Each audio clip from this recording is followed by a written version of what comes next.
The Ilyushin IL-76 is a medium-range, multi-purpose, military transport aircraft, but the latest video from the Ministry of Defense of the Russian Federation shows that they are more than just the back-end operators.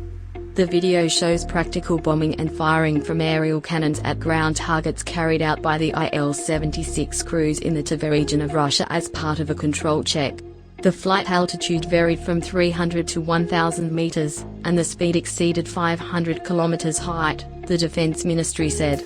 For further discussion, like the video and subscribe Voice of World and hit the bell icon and share your opinion with us. As per the ministry, the flights were attended by the crews of the Tver, Pskov and Ivanovo air regiments, including young pilots and navigators who graduated from universities last year. Each of the crew members performed at least 3 sorties for combat use. India also has the fleet of 17 IL-76 transport aircraft, as well as the 7 IL-78 aerial refuelers. Known as Gujraj in the Indian Air Force, the Indian Air Force's IL-76 can carry out a similar operation. A military analyst and retired IAF Jaguar pilot Vijayendra Thakur says yes, it can. India and China are set to enter the 7th month of the military standoff in the Ladakh region, with disengagement nowhere in sight ahead of the bitter winter of the Himalayas. As part of its logistical preparation for the troops in the Himalayas, India has deployed transport aircraft like the C-17, IL-76 130J to keep the supply chains moving. In case the Himalayan conflict escalates, the military transport aircraft, also termed back-end warriors by Air Vice Marshal Manmohan Bahadur, will be playing a major role, but not just for the airlifting. The heavy transport aircraft of the IAF has also airlifted tanks, T-72 and T-90 tanks, and armoured personnel carriers of the Indian Army from the plains to Ladakh against China.